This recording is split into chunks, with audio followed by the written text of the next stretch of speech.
Hello everyone, उम्मीद करता हूँ आप लोग बहुत अच्छे होंगे। आज का जो हमारा क्लास होगा वो कंजंक्शन पे होगा, जिसमें हम लोग डिस्कस करेंगे कोऑर्डिनेट कंजंक्शन, इसके यूजेस क्या होते हैं, ठीक है, किस तरीके से आप सेंटेंस में इसको यूज कर सकते हैं, इसके यूज प्लस कॉन्सेप्ट की बात करने वाले हैं, बिल्कुल बेसिक टू एडवांस। ठीक है, तो आप प्लीज पेशेंस बना के रखें और क्लास को लास्ट तक देखें ताकि आपको कोऑर्डिनेट कंजंक्शन में कोई भी डाउट ना आ रहा है। और आपसे रिक्वेस्ट है, यदि आप फर्स्ट टाइम मेरे चैनल पे आए हो तो प्लीज, मैं कंजंक्शन का इंट्रोडक्शन क्लास भी मैंने ले रखा है, उसमें आप वहां पे जाके देख सकते हैं, मेरे चैनल के पेज पे जाए, वहां पे आपको इजीली मिल जाएगा। ठीक है, तो स्टार्ट करते हैं आज की क्लास।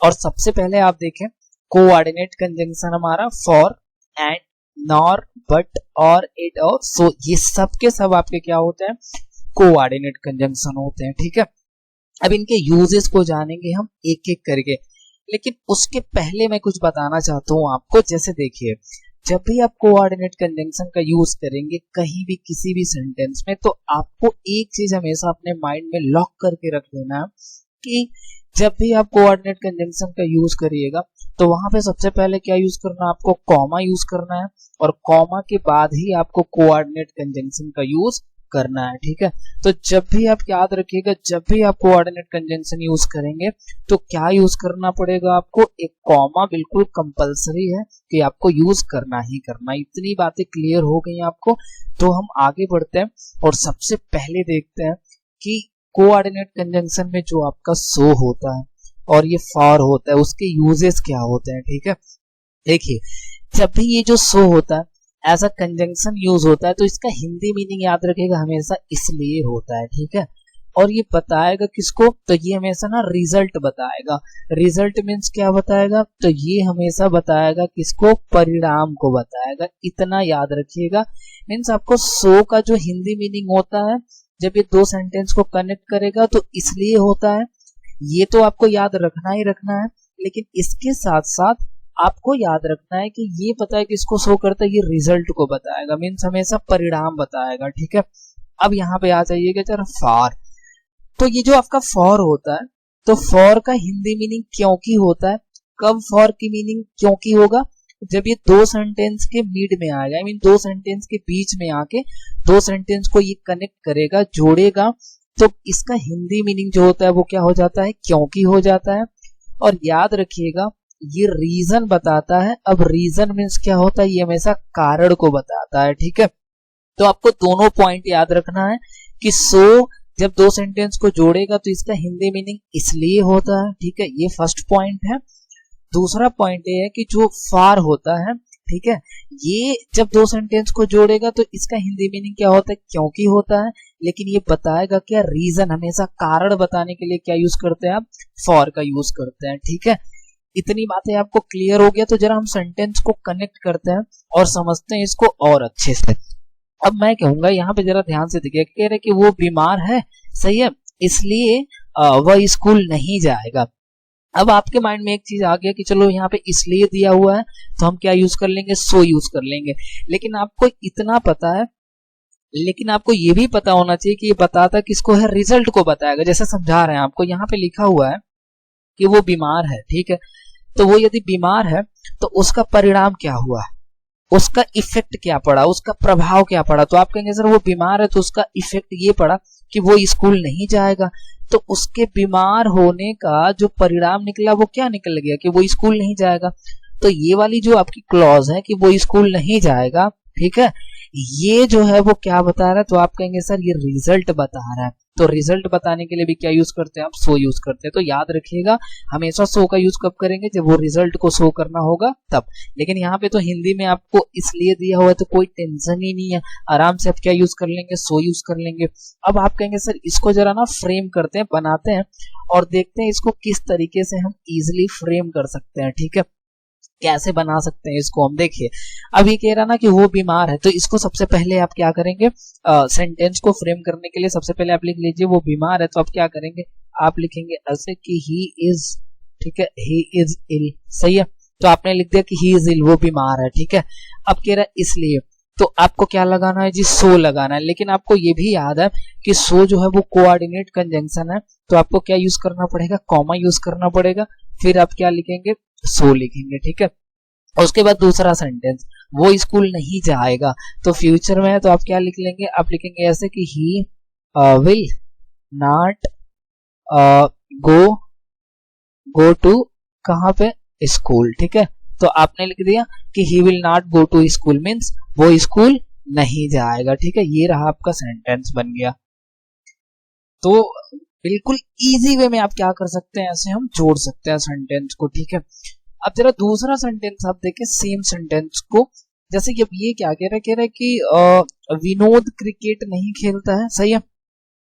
अब आगे यहाँ पे दिया क्योंकि वह बीमार है, तो आप जरा एक चीज समझे कि यहाँ पे जब जैसे क्योंकि आ गया तो आपको क्या यूज कर लेना, फॉर यूज करना है। लेकिन कई बार आपके माइंड में क्या आएगा कि सर जब हम यहाँ पे फॉर यदि यूज कर रहे हैं तो फॉर मीन्स होता है क्योंकि, तो आप बोलेंगे कि सर बिकॉज मीन्स भी तो होता है क्योंकि, तो क्या हम फॉर के जगह पे बिकॉज नहीं यूज कर सकते?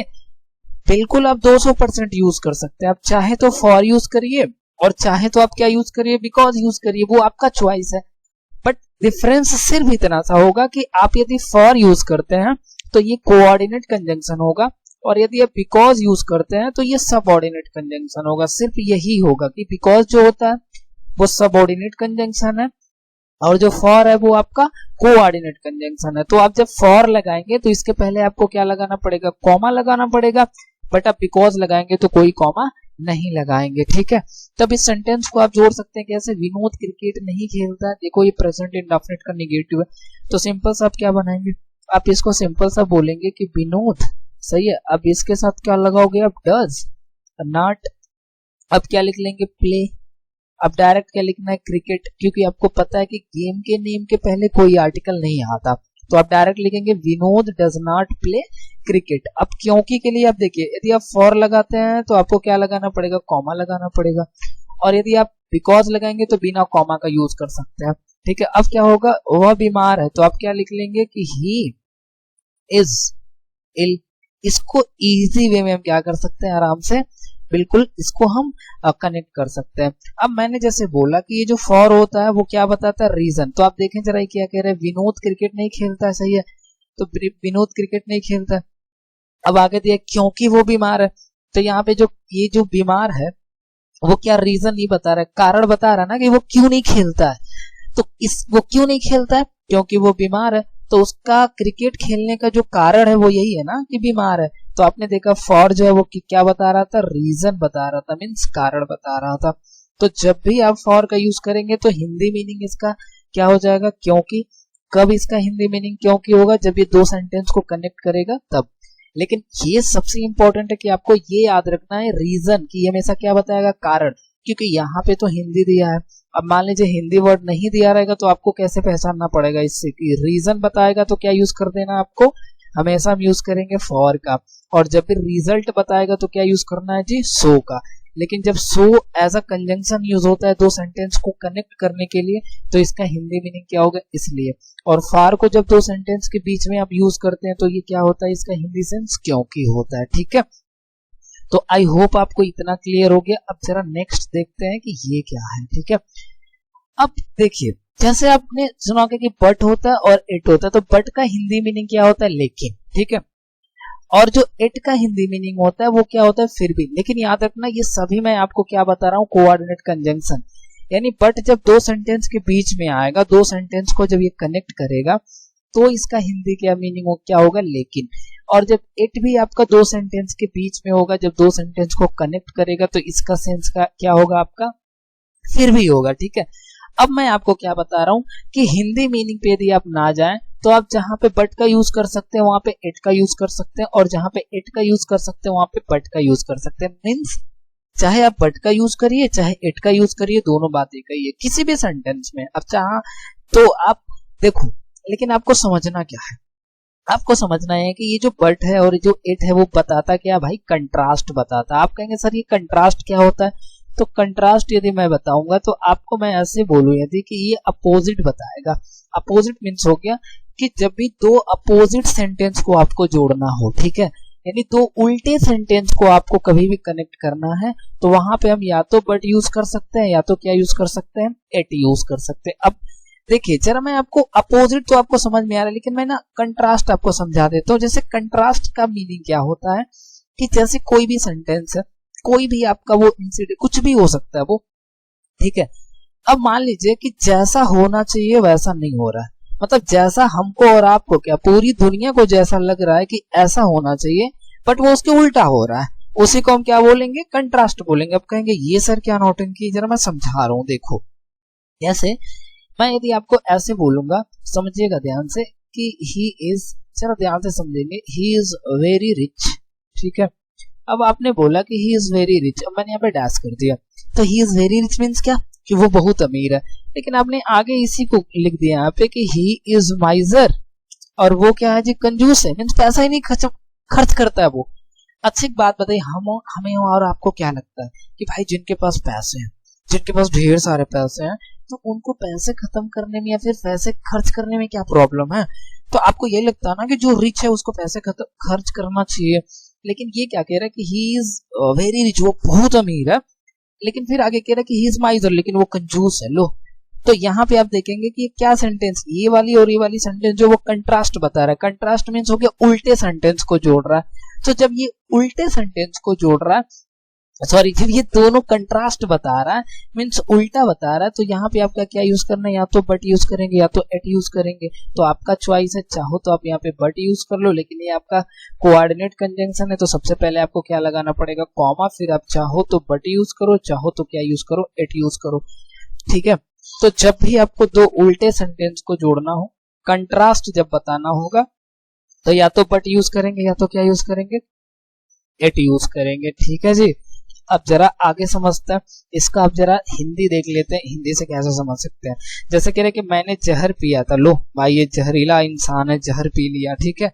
अब ये कह रहे कि मैंने जहर पिया था, आगे फिर कह रहा है कि फिर भी मैं नहीं मरा था। लो आपको क्या लगता है भाई, आपको यही लगता है ना कि जहर पियेंगे तो मरेंगे, बट ये जहर भी पिया मरा भी नहीं, बोलो कंट्रास्ट हुआ।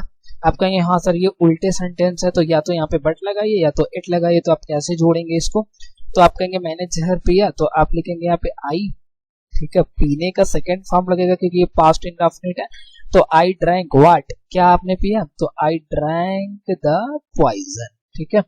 तो अब ये आपने लिख दिया कि आई ड्रैंक द पॉइजन, मैंने क्या पिया, जहर पिया था। अब आपने लिख दिया फिर भी, तो देखो हिंदी मीनिंग भले ही फिर भी आ रहा है, बट यहाँ पे आप चाहो तो बट भी लगाओ, चाहो तो इट भी लगाओ, क्योंकि दोनों कंट्रास्ट बताता है, मीन्स उल्टे सेंटेंस को जोड़ने का काम करता है। तो आप लिखेंगे आई ड्रैंक द पॉइजन।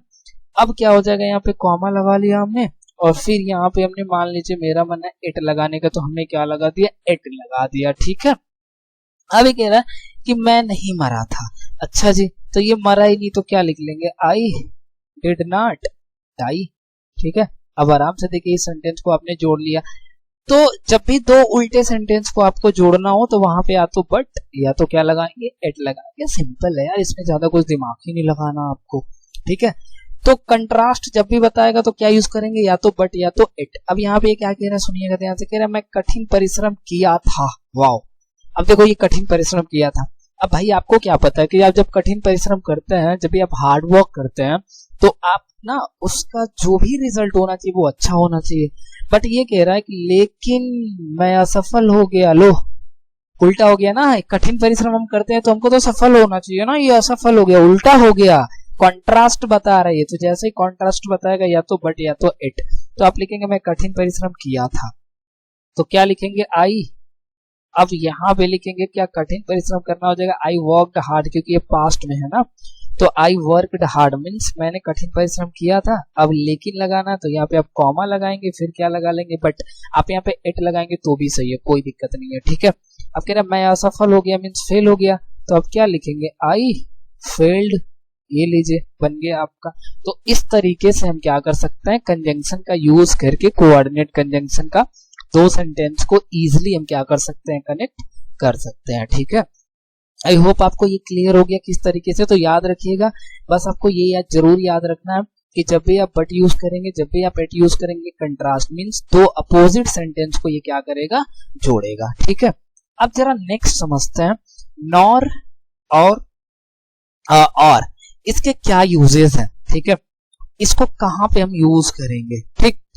अब देखिए ये जो नॉर है, अब ये इसका हिंदी मीनिंग होता है और नौ ही, ठीक है। अब मान लीजिए हिंदी में मीनिंग मैंने आपके हेल्प के लिए यहाँ पे रखा है, बट आपको समझना क्या है, याद रखिएगा नॉर कहाँ पे यूज करेंगे, कह रहे कि to join two negative idea, means जब दो आपको निगेटिव आइडिया जोड़ना हो। निगेटिव आइडिया कहने का क्या मतलब है कि फर्स्ट सेंटेंस में आप ये बताना चाहते हैं कि इस काम को मैं नहीं करता हूं, और सेकेंड सेंटेंस में भी आप बता रहे हैं कि मैं इस काम को भी नहीं करता हूं। मीन्स जो भी आपका एक्शन होगा पहले सेंटेंस में और जो एक्शन होगा दूसरे सेंटेंस में, आप दोनों एक्शन को नहीं करते हैं, वहां पे हम क्या यूज करेंगे, नॉर का यूज करेंगे। और इसका हिंदी मीनिंग क्या होगा, और नहीं।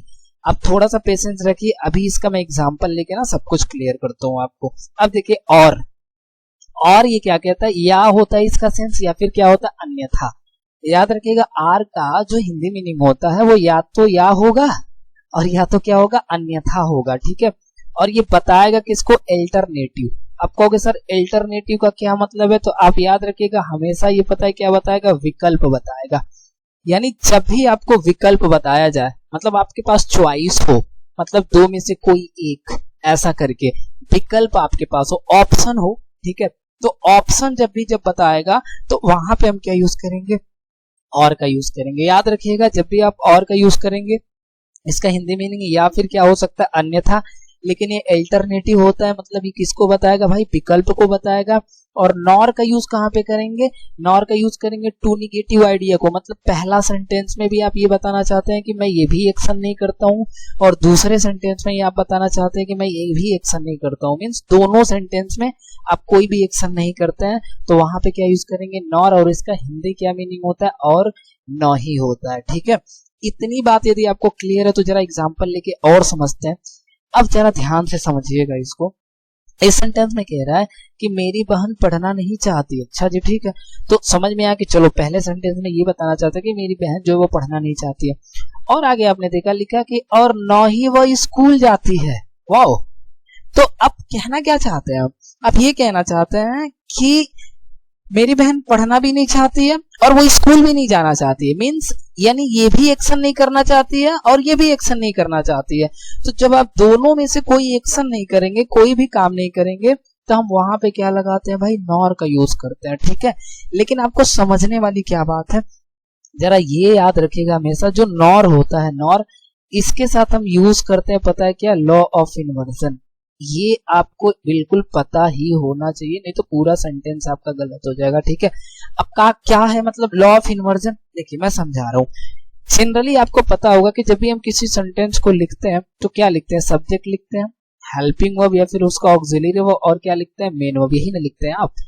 लेकिन मैं आपको क्लियर कर देता हूँ कि जब भी हम लॉ ऑफ इन्वर्जन लगाते हैं तो लॉ ऑफ इन्वर्जन में क्या होता है कि सबसे पहले हेल्पिंग वर्ब आएगा और फिर आपका सब्जेक्ट आएगा और फिर आपका क्या आएगा, मेन वर्ब आएगा। याद रखिएगा हमेशा लॉ ऑफ इन्वर्जन में क्या होता है कि सबसे पहले हेल्पिंग वर्ब, उसके बाद से सब्जेक्ट, और उसके बाद से क्या आएगा, मेन वर्ब आएगा। तो जब भी आप नॉर का यूज करेंगे तो नॉर के साथ पता है क्या चलता है, लॉ ऑफ इन्वर्जन चलता है। यानी नॉर के बाद से हमेशा सबसे पहले क्या आएगा, हेल्पिंग वर्ब, फिर क्या आएगा, सब्जेक्ट, फिर क्या आएगा आपका मेन वर्ब। जैसे मैं समझाता हूँ, मान लीजिए कि यहाँ पे नॉर है, अब नॉर के बाद से हमको कोई सेंटेंस लिखना है, तो आप सबसे पहले मान लीजिए प्रेजेंट इंडेफिनिट का लिखना है, तो सबसे पहले हम क्या यूज कर लेंगे, डज। अब हमने सब्जेक्ट लगाया ही, अब फिर हमने मेन वर्ब लिखा यहाँ पे कैसे, ऐसे रीड करके। तो आपने देखा जैसे ही नॉर लगा तो नॉर के बाद से क्या आ गया, हेल्पिंग वर्ब, फिर क्या आ गया, सब्जेक्ट आ गया, फिर क्या आ गया, मेन वर्ब आ गया। यानी नॉर के साथ लॉ ऑफ इन्वर्जन लगेगा, इसका मतलब है सबसे पहले हेल्पिंग वर्ब, फिर सब्जेक्ट, और फिर क्या आएगा, मेन वर्ब। समझ गए ना आप। अब जरा इसको क्या करते हैं जी, कनेक्ट करते हैं। तो यहाँ पे समझ में आ रहा है हमको कि ये पता है क्या करेंगे, हम नॉर से कनेक्ट कर सकते हैं, क्योंकि यहाँ पे दिया है कि न ही तो वो पढ़ना चाहती है और न ही तो वो स्कूल जाती है। आप सबसे पहले इतना बना लीजिएगा कि मेरी बहन पढ़ना नहीं चाहती है, तो आप इतना बना लीजिएगा। तो क्या लिखेंगे, मेरी बहन, तो क्या लिखेंगे, माई सिस्टर, ठीक है। तो यहाँ पे हो गया माई सिस्टर। अब आपने लिखा डज नॉट, ठीक है। अब यहाँ पे क्या लिखेंगे, मेन वर्ब, वांट टू। अब यहाँ पे पढ़ना नहीं चाहती है तो आप क्या लिख लेंगे, स्टडी, ठीक है। तो आपने लिख दिया my sister does not want to study, तो मेरी बहन जो वो पढ़ना नहीं चाहती है। और आपने यहाँ पे लिखा है कि और न ही, तो आप क्या लगाएंगे, नॉर। लेकिन ये आपका कोऑर्डिनेट कंजंक्शन है तो उसके पहले क्या लगाना पड़ेगा, कॉमा लगाना पड़ेगा, यानी my sister does not want to study. ठीक है, आगे क्या हो जाएगा, नॉर। अब ये आपको क्या बनाना, अब बनाना कि वो स्कूल जाती है। अब जरा मैं समझाता हूँ आपको, ध्यान से देखिएगा। आप यदि इस सेंटेंस को बनाएंगे कि वह स्कूल जाती है तो आप क्या करेंगे, आप ऐसे ही तो बनाएंगे। एक मिनट रुक जाओ, आप यहाँ पे ऐसे लिखेंगे कि सी गोज टू स्कूल, सही है ना, क्योंकि ये आपका पॉजिटिव है तो पॉजिटिव में हम डू या डज का यूज नहीं करते हैं। लेकिन आपको सबसे पहले ये पता होगा कि यदि ये प्रेजेंट इंडेफिनिट है, और मैं कहूंगा प्रेजेंट इंडेफिनिट में हेल्पिंग अब क्या आता है, तो आप कहेंगे सर डू आता है और डज आता है, और जो सी होता है उसके साथ आप क्या यूज करते हैं, डज यूज करते हैं। बोलिए सही बात है, तो आप कहेंगे हाँ सर सही बात है। मैं कहूंगा कि सर यहाँ पे यदि नॉर लग गया तो नॉर के साथ क्या लगता है, तो नॉर के साथ आप कहेंगे सर इसके साथ पता है क्या लगता है, लॉ ऑफ इन्वर्जन लगता है। अब लॉ ऑफ इन्वर्जन यदि लगता है तो लॉ ऑफ इन्वर्जन में सबसे पहले क्या आएगा, हेल्पिंग वर्ब आएगा, फिर क्या आएगा, सब्जेक्ट आएगा, और फिर क्या आएगा, मेन वर्ब आएगा। तो यहाँ पे नॉर लगा तो इस सेंटेंस को जब बनाएंगे कि वो स्कूल जाती है तो आपको क्या करना पड़ेगा, हेल्पिंग वर्ब लगाना पड़ेगा ना, क्योंकि सबसे पहले तो हेल्पिंग वर्ब आएगा और प्रेजेंट इंडेफिनिट में आप डज लगाएंगे तो यहाँ पे क्या हो जाएगा, डज हो जाएगा। यानी हो जाएगा कि नार डज, अब क्या आएगा जी, सब्जेक्ट। तो सब्जेक्ट कौन है, ये तो मेरी बहन है, फीमेल है, तो क्या लगा देंगे, सी। अब ये कह रही कि जाने का क्या लिखेंगे भैया, गो लिखेंगे, और गो टू यहाँ पे आगे क्या लिख देंगे, स्कूल लिख देंगे। देख रहे हैं ना, आराम से हम इसको क्या कर सकते हैं, कनेक्ट कर सकते हैं। याद रखना लेकिन नॉर जब भी यूज करेंगे तो लॉ ऑफ इन्वर्जन लेगा ये। ठीक है, देखिए कॉमा के बाद आपने यूज किया, जब भी यूज करेंगे तो इसके बाद से हेल्पिंग वर्ब आएगा। यानी होगा मेरी बहन पढ़ना चाहती है, सॉरी मेरी बहन पढ़ना नहीं चाहती है, तो अब लिखेंगे कि my sister does not want to study. हो गया इतना। और लिखा कि और न ही, तो हमने क्या लगा दिया, नार, और अब वह स्कूल जाती है, तो न ही वो स्कूल जाती है मीन्स वो पढ़ना भी नहीं चाहती है, वो स्कूल भी नहीं जाती है, तो आपने क्या न ही का लगा दिया, नॉर। लेकिन नॉर अपने साथ क्या लेगा, लॉ ऑफ इन्वर्जन, इसलिए आपने क्या लगा दिया, सबसे पहले हेल्पिंग वर्ब, फिर सब्जेक्ट, फिर मेन वर्ब, और बाकी का अदर आगे। इस तरीके से हम इसको क्या कर सकते हैं, बना सकते हैं। ठीक है जी, तो आई होप आपको ये क्लियर हो गया। अब जरा नेक्स्ट देखते हैं। अब ये नेक्स्ट क्या कह रहा है, कह रहा है कि बाइक धीरे चलाओ लो, अन्यथा मैं गिर जाऊंगा। अब देखो अन्यथा कह रहा है ना, कह रहा है कि तुम बाइक धीरे चला लो। अब दो ऑप्शन है, या तो तुम बाइक धीरे चला लो या तो मैं गिर जाऊंगा। तो जब ऑप्शन बताएगा, जब आपके पास विकल्प बताएगा, तो वहां पे क्या यूज करते हैं, और का यूज करते हैं। अब यहाँ पे अन्यथा लिखा भी है, मैंने बताया भी था कि जब भी अन्यथा आएगा तो क्या यूज करना, और। तो बाइक धीरे चलाओ, तो आप क्या लिखेंगे, आप इसको ऐसे लिखेंगे कि ड्राइव द बाइक, यहाँ पे की। ठीक है, अब क्या लगा लेंगे, स्लोली, मीन्स बाइक धीरे चलाओ। अन्यथा का क्या लगाएंगे, और लगाएंगे, लेकिन उसके पहले क्या लगाएंगे, कॉमा, क्योंकि ये कोऑर्डिनेट कंजंक्शन है, और कोऑर्डिनेट कंजंक्शन यूज करने से पहले आपको क्या यूज करना है, कॉमा यूज करना है। मैं गिर जाऊंगा फ्यूचर में, तो आप कहेंगे सर आई हो जाएगा, और आई के साथ विल चलता है मॉडर्न इंग्लिश में, आराम से यूज करिए। तो आई विल, अब गिरने का क्या हो जाएगा भाई, फॉल हो जाएगा। अब नीचे ही तो गिरोगे तो क्या लिखेंगे, फॉल डाउन। यानी आप देखिए इतना मैंने बना लिया कि बाइक धीरे चलाओ, तो ड्राइव द बाइक स्लोली, फिर हमने कंजंक्शन का यूज कर लिया और, ठीक है, और फिर हमने यहाँ पे मैं गिर जाऊंगा तो मैंने आराम से बना लिया कि आई विल फॉल डाउन, क्योंकि ये ऑप्शन बता रहा था। तो इस तरीके से हम क्या करते हैं, आराम से जोड़ सकते हैं इसको। ठीक है, चलो नेक्स्ट देखते हैं। अब ये कह रहा है कि वो बोलता नहीं है और ना तो वो हंसता है। एक बात बताइए, वो बोलता भी नहीं है, हंसता भी नहीं है, यानी ना तो वो बोलता है और ना तो वो हंसता है, मतलब ना ये करता है ना ये करता है। तो जब दोनों नहीं होता है तो आप सबको पता है कि क्या लगाते हैं भाई साहब, नॉर लगाते हैं। ठीक है, तो लगा लेते हैं नॉर। सबसे पहले बनाओ, चलो वो बोलता नहीं है, तो वो बोलता नहीं है तो क्या हो जाएगा, ही डज नॉट स्पीक, सही है ना। तो आपने बोल दिया कि ही डज नॉट स्पीक, वो बोलता नहीं है। अब फिर आपने बोला कि और फिर कह रहा है कि और न तो वो हंसता है, सही है ना। तो आप क्या लगा लोगे, कॉमा लगा के फिर क्या लिख लेंगे, नॉर लिखेंगे। और देखना यहाँ से कह रहा है कि वो हंसता है, तो ये भी तो प्रेजेंट इंडेफिनिट है, तो नॉर आपने लगा दिया, लॉ ऑफ इन्वर्जन आएगा, इसके बाद भाई हेल्पिंग वर्ब आएगा, लेकिन आपका सब्जेक्ट वह है, तो इसका क्या बनेगा, सब्जेक्ट यदि वो ही बनेगा, और ही सिंगुलर है तो इसलिए इसके साथ भी क्या आएगा, डज आएगा। तो सबसे पहले आपको हेल्पिंग वर्ब क्या रखना पड़ेगा, डज। आप सब्जेक्ट रखेंगे तो क्या हो जाएगा, ही, अब मेन वर्ब क्या है, हंसना, तो आप क्या लिख लेंगे, लॉफ लिख लेंगे, बस बात खत्म। क्योंकि नॉर के आने की वजह से ना पूरा स्ट्रक्चर ये चेंज हो जाएगा, क्योंकि ये लॉ ऑफ इन्वर्जन लेता है। तो सबसे पहले आपको हेल्पिंग वर्ब लगाना पड़ेगा, फिर सब्जेक्ट और फिर मेन वर्ब। ठीक है जी, जरा नेक्स्ट देखते हैं। ये कह रहा है कि करो या मरो। अच्छा जी, कह रहे करो या मरो, या तो कर जाओ या तो मर जाओ।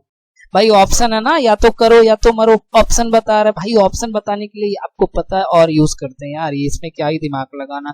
तो करने का कहोगे सर डू, और यहाँ पे या का आर, और मरो का सर डाई, तो हो गया डू और डाई। ये तो सुनी हो ना, डू और डाई, करो या मरो, या तो कर जाओ या तो मर जाओ, बात सही है भाई। ठीक है, तो वो चीज है, होप आपको क्लियर हो गया। ठीक है, ना नेक्स्ट चलते हैं, आगे देखते हैं क्या है।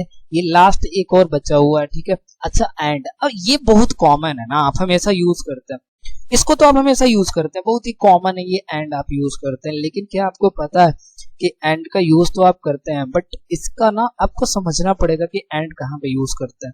ठीक है, जैसे आप देखो जरा, आपने यहाँ पे बोल दिया भैया चलो एंड है, ठीक है, तो अब ये क्या करता है, तो कह रहा है कि इट कनेक्ट्स सिमिलर सेंटेंस। पहले तो आपको ये समझना पड़ेगा कि जब भी आप एंड से दो सेंटेंस को जोड़ेंगे तो वो सिमिलर को जोड़ेगा, मींस इधर पॉजिटिव इधर भी पॉजिटिव, इधर निगेटिव इधर भी निगेटिव, मतलब दो सिमिलर सेंटेंस को जोड़ेगा। ऐसा नहीं है कि एक तरफ उल्टे सेंटेंस को जोड़ सकता है, मतलब इधर पॉजिटिव इधर भी पॉजिटिव, इधर निगेटिव इधर भी निगेटिव, सिमिलर सेंटेंस को जोड़ेगा।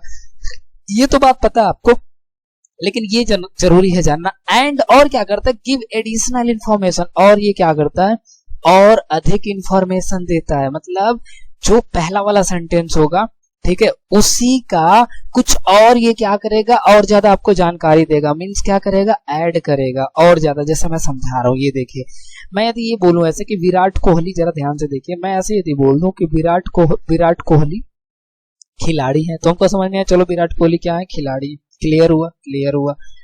आगे आपने बोला और वह ईमानदार है, तो और वो ईमानदार है, तो मुझे बात बताइए, यहाँ पे विराट कोहली खिलाड़ी है, समझ में आ गया। और फिर आगे उनके बारे में क्या दिया, इंफॉर्मेशन नहीं दिया कि वो खिलाड़ी तो हैं, लेकिन उसके साथ साथ ना ईमानदार भी है। तो ये क्या कर रहा है, और अधिक इनके बारे में कुछ बता रहा है ना यहाँ पे, तो यहाँ पे एंड लगा लेंगे। ये तो आप समझ जाएंगे आराम से, लेकिन याद रखना है कि एंड आप तभी यूज करेंगे जब पहले वाले सेंटेंस के का कुछ ना कुछ आगे भी दूसरे वाले सेंटेंस में क्या करेगा, कुछ ना कुछ इंफॉर्मेशन देगा, कुछ ना कुछ जानकारी देगा। मीन्स उसके और ज्यादा नॉलेज, जानकारी को, इंफॉर्मेशन को वो और ऐड करेगा। ठीक है, अब जरा देखो, तो कहोगे सर विराट कोहली खिलाड़ी है, तो आप क्या लिखेंगे, आप लिख लेंगे विराट, सही है, विराट कोहली इज, यहाँ पे एक आर्टिकल लग जाएगा, इज अ प्लेयर। ठीक है, आप लिखेंगे Virat Kohli is a player. आप कहेंगे सर और है, तो और का क्या लगा लोगे, एंड। अब आपने लिखा वो ईमानदार है, तो लिखो ना आराम से ही इज ऑनेस्ट। अब ईमानदार तो है वो, तो यहाँ पे हो जाएगा ही इज ऑनेस्ट। ठीक है जी, आराम से जोड़ सकते हैं, इसमें कोई ज्यादा आपको दिमाग नहीं लगाना। अब कह रहा है कि मैं एक टीचर हूँ, अच्छा, और मैं एक डॉक्टर हूँ। देखो फिर जोड़ रहा है ना, ये कह रहा मैं टीचर तो हूँ लेकिन डॉक्टर भी हूँ, दोनों हूँ मैं, तो दोनों हूँ मैं, तो ठीक है, कोई दिक्कत नहीं है। तो आप क्या लिखेंगे, आई एम अ टीचर। ठीक है, अब भाई और का तो आप सबको पता है, एंड लगा लेंगे। और मैं एक डॉक्टर हूं, तो क्या लिखेंगे, आई एम अ डॉक्टर। ठीक है जी, ये लीजिए, आराम से बन गया। तो ये रहा आपका पूरा का पूरा जो कोऑर्डिनेट कंजंक्शन था, ये हमने सीख लिया किस तरीके से यूज करेंगे। बट अभी आपने आधा सीखा है, क्योंकि अभी तो हमने हिंदी से सीखा, मैं आपको अभी कॉन्सेप्ट क्लियर कर रहा था आपका, लेकिन इस चीज को ना इंग्लिश में भी यूज करना पड़ सकता है आपको। तो क्वेश्चन ये है कि जब आपको इंग्लिश में यूज करना पड़ेगा ना, तो किस तरीके से यूज करेंगे उसको। ठीक है, हिंदी में तो समझ में आ गया, चलो जी कोई दिक्कत नहीं, हम कर लेंगे, बट इंग्लिश में किस तरीके से यूज करेंगे। मैंने आपको बताया ना कि जो आपका सो होता है वो रिजल्ट बताता है, फार जो होता है वो आपका क्या बताता है, रीजन बताता है, इट और जो बट होता है वो हमेशा कॉन्ट्रास्ट बताएगा। कॉन्ट्रास्ट मीन्स उल्टे सेंटेंस को जोड़ेगा। ठीक है, तो इस तरीके से हमको पहचानना पड़ेगा। अब जरा ध्यान से समझिएगा, समझते हैं इसको। एक रहा ही वर्कड हार्ड, मीन्स वो कठिन परिश्रम किया था, बहुत मेहनत किया था। आगे लिखा कि he failed in the examination, वो एग्जाम में फेल हो गया। मुझे एक बात बताइए, जब आप बहुत मेहनत करेंगे तो क्या एक्सपेक्ट करते हैं, आपको यही लगता है ना कि कोई भी इंसान यदि मेहनत करेगा तो वो सफल हो जाएगा, लेकिन उसने मेहनत किया और सफल हो गया, क्या ये अपोजिट हो गया? तो आप कहेंगे हाँ सर अपोजिट हो गया। तो जैसे ये अपोजिट हो गया, ठीक है, जैसे ये अपोजिट हो गया तो भाई अपोजिट के लिए या तो बट और या तो इट, आप यही तो लगाएंगे दोनों में से। तो आप यहाँ पे कुछ भी लगा ले, लेकिन यहाँ पे कॉमा लगा के बट लगा लीजिए, क्या दिक्कत है, हो गया। ठीक है, तो आपने बोल दिया कि चलो भैया ही वर्कड हार्ड, उसने कठिन परिश्रम किया, बट लेकिन he failed in the examination, वो एग्जाम में फेल हो गया, लो खत्म। अब ये क्या कह रहा है, इट वाज रेनिंग। अब समझो, किसी ने बोला बारिश हो रहा था, अच्छा, फिर ये कह रहा है कि I did not go out. मैं आपको बताऊं एक बात, जैसे कई बार ना आपको रिजल्ट पहचानने में प्रॉब्लम होता है, मैं समझा रहा हूं। देखिए रिजल्ट क्या होता है कि मान लीजिए ये जो आपका पहला सेंटेंस है, ठीक है, पहला सेंटेंस का मतलब ये वाली सेंटेंस, ठीक है, तो पहला सेंटेंस का यदि इफेक्ट यानी प्रभाव कहीं ना कहीं दूसरे सेंटेंस में यदि पड़ गया, थोड़ा सी भी इंपैक्ट पड़ा, थोड़ा सा भी प्रभाव पड़ा, याद रखिएगा वो रिजल्ट बताएगा। जैसे देखिए कह रहा कि इट वाज रेनिंग, बारिश हो रहा था, ठीक है, अब आगे कह रहा I did not go out, मैं बाहर नहीं गया। तो एक बात बताइए, बारिश हो रहा था बहुत तेज, तो उसका कुछ ना कुछ इफेक्ट पड़ा मेरे ऊपर, तो क्या पड़ा, हाँ मैं बाहर नहीं गया, तो ये रिजल्ट बता रहा है। और याद करिए रिजल्ट बताने के लिए क्या यूज करते हैं, सो, यानी लिखेंगे इट वाज रेनिंग, बारिश हो रहा था, सो इसलिए I did not go out, इसलिए मैं बाहर नहीं गया। लीजिए हो गया। आगे देखिए ये कह रहा है कि I did not help him, मैंने उसका मदद नहीं किया। अब आगे दिया कि ही किल्ड माई डॉग, उसने मेरे कुत्ते को मारा था। अच्छा, ये कह रहा है कि I did not help him, मैंने उसका मदद नहीं किया था, ठीक है। अब उसका मदद नहीं किया था, अब उसका रीजन क्या था, कारण ये था कि उसका मैंने मदद नहीं किया क्योंकि ना उसने मेरे कुत्ते को मारा था। ठीक है, तो यही एक रीजन था, यही एक कारण था कि मैंने उसका मदद नहीं किया। तो आप कहेंगे सर ये रीजन बता रहा है, और याद करिए रीजन बताने के लिए बिकॉज तो यूज करते हैं, लेकिन फॉर भी यूज कर सकते हैं। तो आप यहाँ पे बिकॉज भी यूज करेंगे, फॉर भी यूज करेंगे, दोनों सही है। डिफरेंस सिर्फ इतना सा है कि फॉर यूज करेंगे कोऑर्डिनेट कंजंक्शन, बिकॉज यूज करेंगे सबऑर्डिनेट कंजंक्शन। ठीक है जी, ठीक है, आगे आ जाओ।